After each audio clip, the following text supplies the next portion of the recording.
Hello, and welcome to the This Happened Today in History podcast. I am your host, Mr. Miller. This podcast will cover a number of topics that happened on this date in history. Please visit the podcast webpage at thishappenedtoday.buzzsprout.com. There you can download the notes page, which will help you organize the information as well as develop your own ideas on how these events change the world around us. If you're interested in hearing more, please consider subscribing so you will not miss out on what happens tomorrow in history. Today is July 3rd. In 1971, Jim Morrison of The Doors was found dead in a bathtub at age 27. No autopsy was performed, and while drugs were suspected, the official cause was listed as a heart attack induced by respiratory problems. Jim Morrison's body was found in the bathtub of his girlfriend Pamela's apartment in Paris, France. The circumstances surrounding his death are cloudy, but it appears that he had accidentally overdosed on a particularly lethal strain of heroin called China White, having mistaken it for his drug of choice, cocaine. In some accounts, Corson has placed him in the bathtub in an attempt to revive him. In others, he had run a bath after suffering a coughing fit. After completing L.A. Woman in 1971, Morrison decided to take a sabbatical in France. His hedonism has taken its toll, and his voice was raw, his hair was graying, and his body was flabby and unkempt.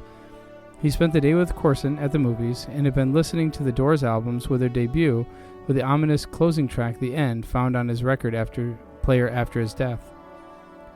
The cause of his death was recorded as heart failure, although no autopsy was performed to confirm it.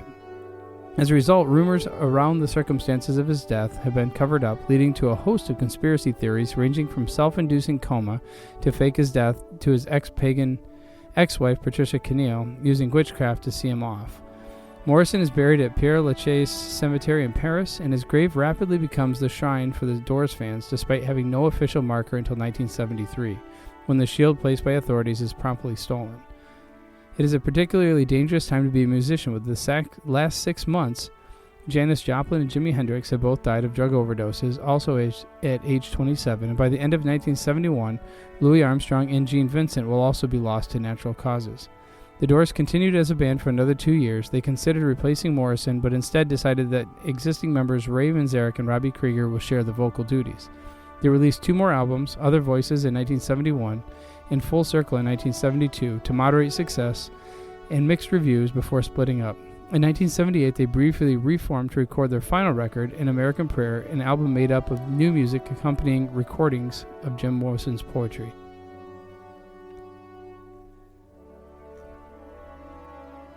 And then in 1998, Volkswagen AG completed its purchase of Rolls-Royce Motor Cars Limited yesterday, but may be missing one of the most important parts of the deal, the legendary Rolls brand name. Volkswagen beat out rival BMW and paid £479 million, or $780 million, for Rolls-Royce, but Europe's number one automaker still has no deal to use the Rolls-Royce name and logo. According to Rolls-Royce plc, the jet engine maker says that it still retains control of the brand. Volkswagen is aware of our rights to the name and trademark, Rolls-Royce plc spokesman Martin Brody said. We have not had any detailed discussions. Rolls-Royce plc would not say whether it would try to block Volkswagen's use of the name or whether it might try to force the German company to pay for the right.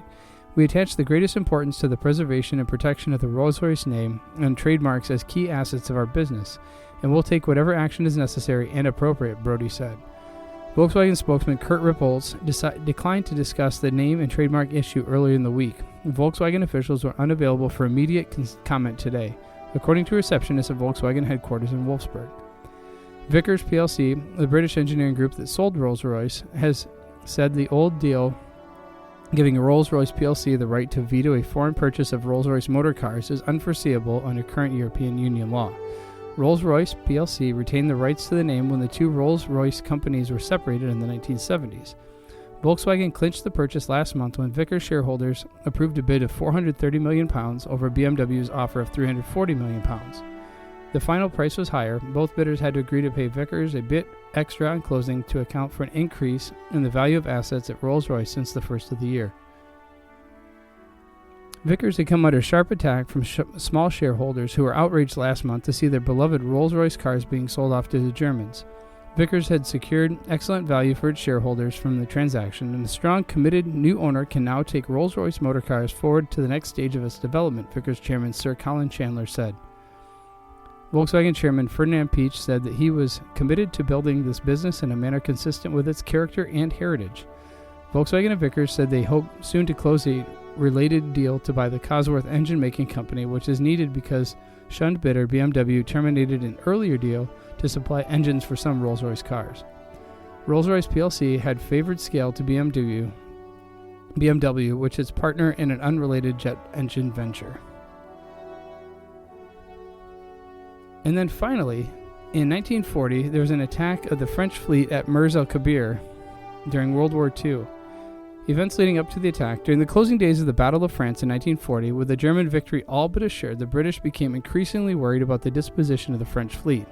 The fourth largest navy in the world, the ships of the Marine Nationale possessed the potential to alter the naval war and threaten Britain's supply lines across the Atlantic. Voicing these concerns to the French government, Prime Minister Winston Churchill was assured by Navy Minister Admiral Francois Darlan that even in defeat, the fleet would be kept from the Germans. Unknown to either side was that Hitler had little interest in taking over the Marine Nationale, only ensuring that its ships were neutralized or intended under German or Italian supervision. This latter phrase was included in Article 8 of the Franco-German Armistice.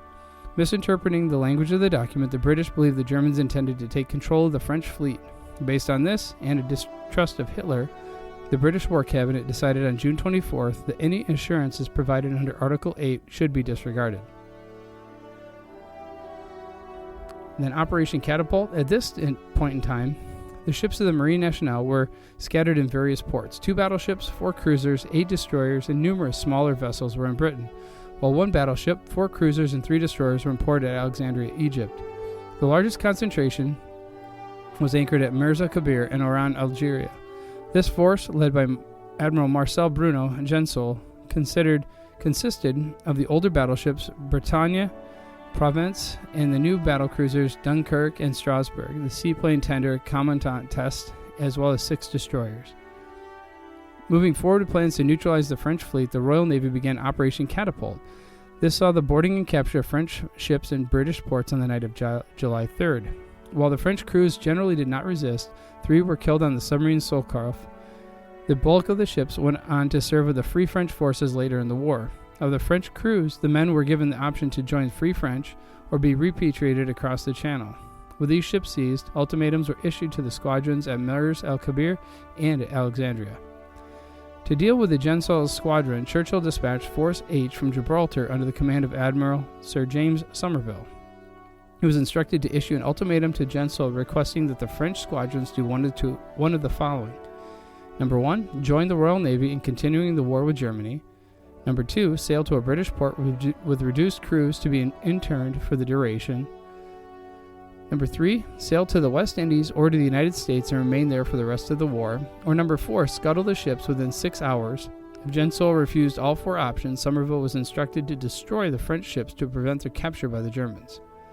A reluctant participant who did not wish to attack an ally, Somerville approached Mers el-Kabir with a force consisting of the battlecruiser HMS Hood, battleships HMS Valiant, HMS Resolution, and the carrier HMS Ark Royal, 2 light cruisers, and 11 destroyers. On July 3rd, Somerville sent Captain Cedric Holland of Ark Royal, who spoke fluent French, into Mers el-Kabir aboard the destroyer HMS Foxhound to present the terms to Gensoul. Holland was coldly received as Gensoul expected negotiations to be conducted by an officer of equal rank. As a result, he sent his flag lieutenant, Bernard Dufay, to meet with Holland. Under orders to present the ultimatum directly to Gensoul, Holland was refused access and ordered to leave the harbor. Boarding a whaleboat for Foxhound, he made a successful dash to the French flagship Dunkirk, and after additional delays were finally able to meet with the French admiral. Negotiations continued for 2 hours, during which Gensoul ordered his ships to prepare for action.